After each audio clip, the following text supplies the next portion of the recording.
यामिनी गुस्से में नम आंखों के साथ कहती है, क्योंकि उस काले साई को मारने से पहले युग बाबू मुझे आपको मारना पड़ेगा। जैसे ही यामिनी ये बात बोलती है, युग, अभिमन्यु और कछुआ तीनों के ही पैरों तले जमीन खिसक जाती है। यामिनी की बात सुनकर तारा भी डर गई थी। युग अपनी आंखें बड़ी करते हुए यामिनी को देख हकलाते हुए कहता है, क्या कहा तुमने यामिनी? मुझे मारना पड़ेगा? यामिनी रोते हुए कहती है, हाँ युग बाबू, मुझे आपको मारना पड़ेगा और मैं ऐसा कभी नहीं करूंगी, चाहे कुछ भी हो जाए। अभिमन्यु हड़बड़ाहट के साथ बोल पड़ता है, ऐसा कैसे हो सकता है? उस काले साए का अंत तो तारा के हाथों होना था ना। अब तो उसकी शक्तियां भी जागृत हो गई हैं, फिर युग को क्यों मरना पड़ेगा?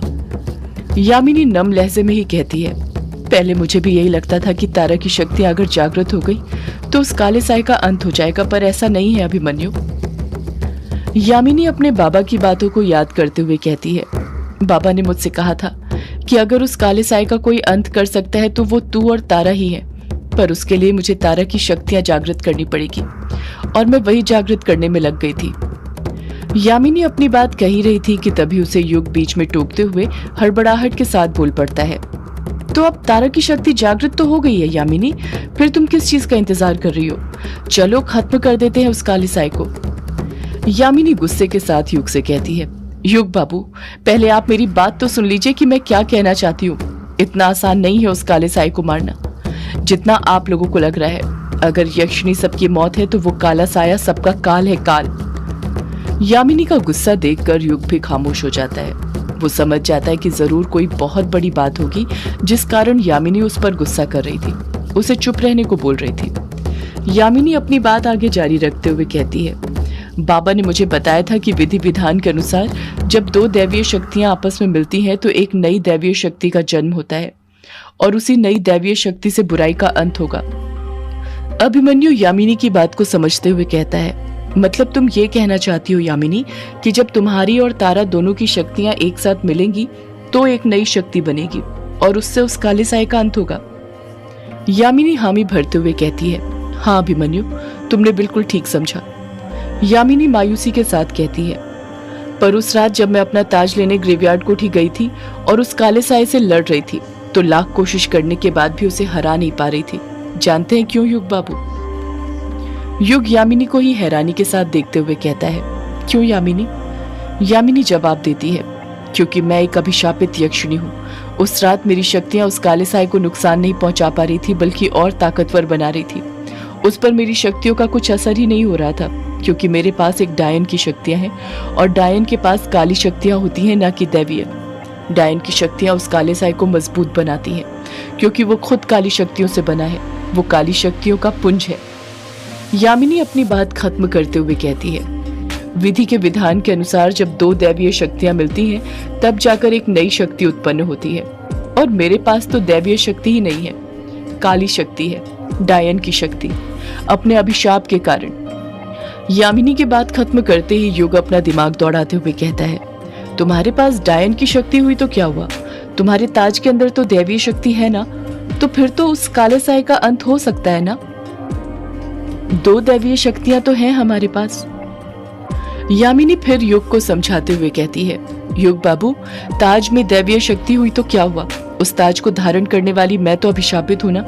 उस ताज को धारण करने के बाद मुझे ताज की शक्तियां तो मिलेंगी, पर वो भी काली हो जाएंगी मेरे अभिशाप के कारण। यामिनी की बात सुनकर युग मायूस हो जाता है। उसके पास उस काले साए को मारने की जितनी उम्मीदें थी सारी टूट चुकी थी, और जब उम्मीदें टूटती हैं तो इंसान भी टूटने लग जाता है, और वही हाल इस वक्त युग का था। यामिनी बीती बातों को याद करते हुए कहती है, उस रात वो काला साया चीख चीख कर कह रहा था कि यक्षिणी, अगर तुझे तेरा ताज मिल भी गया तो भी तू मुझे नहीं मार पाएगी। एक अभिशापित यक्षिणी कभी मुझे नहीं मार सकती है। उसी वक्त मुझे लगने लग गया था कि कुछ तो गड़बड़ जरूर थी, और उस रात मैंने खुद महसूस किया था कि मेरी शक्तियां उसे और मजबूत बना रही थी। बाबा हमेशा मेरे पीछे पड़े रहते थे कि तुझे तेरे अभिशाप से मुक्ति पानी होगी, ये बहुत जरूरी है। अभिशाप से मुक्ति पाए बिना कुछ नहीं हो सकता। अब पता चल रहा है कि वो ऐसा क्यों बोलते थे। शायद उन्हें पहले से ही अंदाजा था कि मैं आगे ऐसी मुसीबत में फंस सकती हूँ।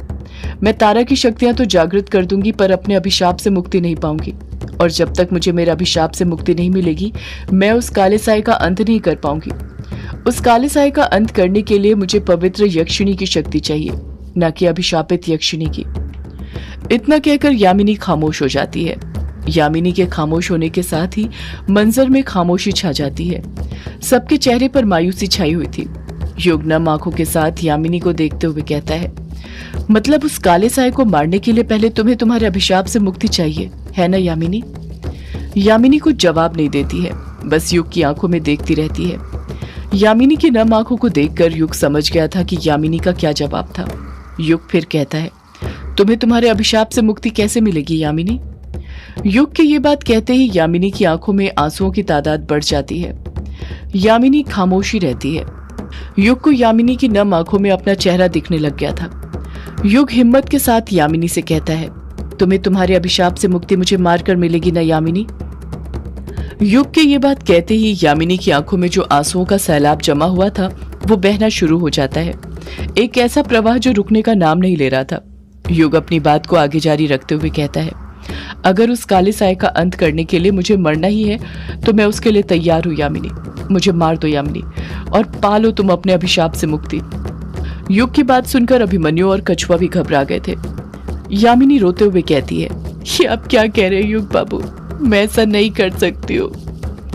अभिमन्यु बोल पड़ता है, ये तू क्या बोल रहा है युग, ऐसा कैसे हो सकता है, तू होश में तो है? युग अभिमन्यु की बातों पर कुछ ध्यान ही नहीं देता है, जैसे उसके लिए वहां पर उस वक्त सिर्फ यामिनी मौजूद हो और कोई नहीं। युग अपनी बात पर अडिग रहते हुए कहता है, एक यही रास्ता है यामिनी, तुमने ही कहा था ना कि तुम्हें तुम्हारे अभिशाप से मुक्ति मुझे मारकर ही मिल सकती है। इससे पहले कि वो काला साया सबका काल बने और लड़कियों का शिकार करे, तो मुझे मार दो यामिनी, मार दो। यामिनी ना में अपना सिर हिलाते हुए कहती है, नहीं युग बाबू, मैं ऐसा कभी नहीं करूंगी, चाहे कुछ भी हो जाए मैं आपको नहीं मारूंगी। युग यामिनी की आंखों में देखते हुए कहता है, उस काले साए का अंत करने का एक यही रास्ता है यामिनी, मार दो मुझे, मार दो। उस काले साए को मारने के लिए किसी न किसी को तो कुर्बानी देनी ही थी ना, और वो कुर्बानी मैं दूंगा। मार दो यामिनी, मार दो मुझे। युग बार बार यामिनी को उसे मारने पर मजबूर कर रहा था, पर यामिनी थी कि विवश होकर रोते हुए ना में अपना सिर हिलाते जा रही थी। युग फिर कुछ कहता उससे पहले अभिमन्यु बीच में बोल पड़ता है, नहीं युग, किसी को कुछ कुर्बानी देने की कोई जरूरत नहीं है। यामिनी को उसके अभिशाप से मुक्ति भी मिलेगी और उस काले साए का अंत भी होगा। युग तुरंत अभिमन्यु की तरफ देखते हुए उससे पूछता है, कैसे अभिमन्यु, कैसे?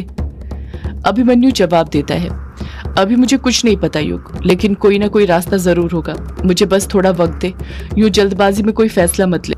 युग कुछ कहता उससे पहले ही अभिमन्यु यामिनी की तरफ देखते हुए कहता है, यामिनी, तुमने ही कहा था ना कि तुम्हारे अभिशाप से मुक्ति पाने का कोई ना कोई दूसरा रास्ता जरूर है जिसे तुम तलाश रही थी।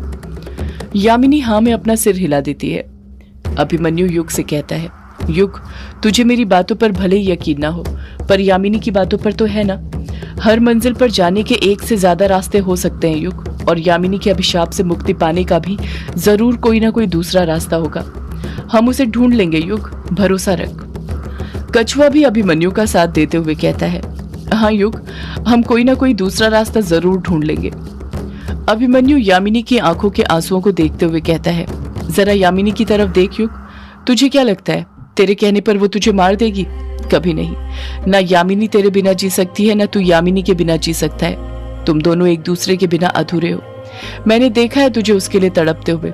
तुम दोनों एक दूसरे से बहुत प्यार करते हो, और जो एक दूसरे से प्यार करते हैं वो कभी एक दूसरे को मार नहीं सकते। अभिमन्यु की ये बात सुनकर युग का दिल भर आता है। अभिमन्यु अपनी बात को आगे जारी रखते हुए कहता है, न तुम दोनों एक दूसरे के बिना जी सकते हो, न हम तुम लोगों के। हम सब दोस्त हैं, और एक भी दोस्त कम हो ये कोई नहीं चाहेगा। हम सब एक दूसरे की जिंदगी का हिस्सा हैं। इसलिए युग, बस मुझे थोड़ा वक्त दे, यकीन रख मुझ पर, मैं कोई ना कोई दूसरा रास्ता जरूर ढूंढ लूंगा। युग कुछ कहता उससे पहले ही तारा युग का हाथ पकड़ते हुए कहती है, हाँ युग, हम दूसरा रास्ता निकाल लेंगे। महादेव पर भरोसा कीजिए। माँ कहती है कि वो सबकी मदद करते हैं, हमारी भी जरूर करेंगे। जब युग तारा की आंखों में देखता है तो उसे उसकी आंखों में उम्मीद की किरण दिखाई देती है, और वो अपना फैसला बदलते हुए हाँ में अपना सिर हिला देता है। कछुआ अपने आसपास देखते हुए कहता है, अब हमें यहाँ से निकलना चाहिए, वरना वहाँ हवेली में सब परेशान हो जाएंगे जब उन्हें पता चलेगा कि हम वहाँ पर नहीं है। यामिनी कहती है, हाँ युग बाबू, आप तारा को लेकर जाइए और कुछ दिनों तक उसे अपने पास ही रखिएगा। उसे हिफाजत की जरूरत है उस काले साए से। युग यामिनी को घूरते हुए कहता है, मैं तारा को लेकर जाऊं? क्या तुम हमारे साथ नहीं चल रही यामिनी? यामिनी मायूसी के साथ कहती है, पर मैं आपके साथ कैसे चल सकती हूँ युग बाबू? आप शायद भूल रहे हैं मैं एक यक्षिणी हूँ, मैं इंसानों के साथ कैसे रह सकती हूँ? युग तुरंत पलटकर कहता है, इंसान से प्यार कर सकती हो यामिनी, लेकिन इंसानों के साथ रह नहीं सकती। यामिनी परेशान होते हुए कहती है, आप समझ नहीं रहे हैं युग बाबू। युग कहता है, क्या समझूं यामिनी? मैं तुम्हें फिर से नहीं खोना चाहता। अब एक पल के लिए भी मैं तुम्हें अपने आप से दूर नहीं होने दूंगा। यामिनी कुछ कहती है उससे पहले ही अभिमन्यु बोल पड़ता है, हाँ यामिनी, तुम भी हमारे साथ ही चलो। अब तुम भला कहाँ पर जाओगी? तुम्हारा भी तो हम सबके अलावा इस दुनिया में कोई नहीं है। जब अभिमन्यु ये बात बोलता है तो यामिनी को वो पल याद आने लग जाता है जब वो अभिमन्यु को चोट पहुंचा रही थी ताकि युग झरने के पास से चले जाए, और आज उसी झरने के पास अभिमन्यु उसे अपने साथ चलने के लिए बोल रहा था। यामिनी अभिमन्यु को देखते हुए कहती है, अभिमन्यु, मैंने तुम्हारे साथ वो सब किया, फिर भी तुम चाहते हो कि मैं तुम लोगों के साथ चलूं? अभिमन्यु जवाब देता है, हाँ यामिनी, क्योंकि अब मैं जान गया हूं कि तुमने उस दिन जो कुछ भी किया था वो हमारी रक्षा के लिए किया। उसके पीछे तुम्हारी मंशा हमें बचाने की थी। तुम्हारी दास्तां सुनकर मुझे भी पता चल गया है कि तुम बुरी नहीं हो। तुम तो एक ऐसे अभिशाप को भोग रही हो जिसकी तुम हकदार ही नहीं हो। जिस तरह युग हमारा दोस्त है, उसी तरह अब तुम भी हमारी दोस्त हो। हम सब एक ही हैं। कछुआ भी अभिमन्यु का साथ देते हुए कहता है, हाँ यामिनी, और अब इस अभिशाप से मुक्ति पाने में हम भी तुम्हारी मदद करेंगे, जिस तरह तुमने वर्चू और तारा की मदद करी। अब ये लड़ाई तुम्हारे अकेले की नहीं है, हम सबकी है। और तुमने ही कहा ना, अभी तारा को हिफाजत की जरूरत है। मुझे नहीं लगता जितने अच्छे से तुम तारा की हिफाजत कर सकती हो उतनी हम में से कोई कर सकता है। यामिनी अपनी बात रखते हुए कहती है, तुम सब समझ नहीं रहे हो मैं कैसे तुम सबके साथ रह सकती हूँ। अगर किसी ने मुझे देख लिया तो? युग तुरंत यामिनी को बीच में टोकते हुए कहता है, तो प्रॉब्लम ये है, तुम इस बात से डर रही हो ना कि अगर तुम्हें हवेली में किसी ने देख लिया तो क्या होगा? यामिनी कहती कुछ नहीं, बस हाँ में अपना सिर हिला देती है। युग यामिनी को देखते हुए कहता है, अगर किसी को पता ही नहीं चले कि तुम हमारे साथ हवेली में रह रही हो तो? यामिनी हड़बड़ाहट के साथ कहती है, पर कैसे युग बाबू, ये कैसे मुमकिन है? युग यामिनी का हाथ थामते हुए कहता है, तुम उसकी चिंता मत करो यामिनी, बस मेरे साथ चलो। अब मैं तुम्हारा ये हाथ मरते दम तक नहीं छोड़ूंगा, चाहे कुछ भी हो जाए। यामिनी का एक हाथ युग ने थामा हुआ था। यामिनी दूसरे हाथ से तारा का हाथ थाम लेती है और वो तीनों एक साथ आगे कदम बढ़ाने लग जाते हैं। उन्हीं के पीछे पीछे कछुआ और अभिमन्यु भी जाने लग जाते हैं। सदियों से है पुरानी ये है यक्षिणी की कहानी। यक्षिणी एक आग है, यक्षिणी तेरा ख्वाब है।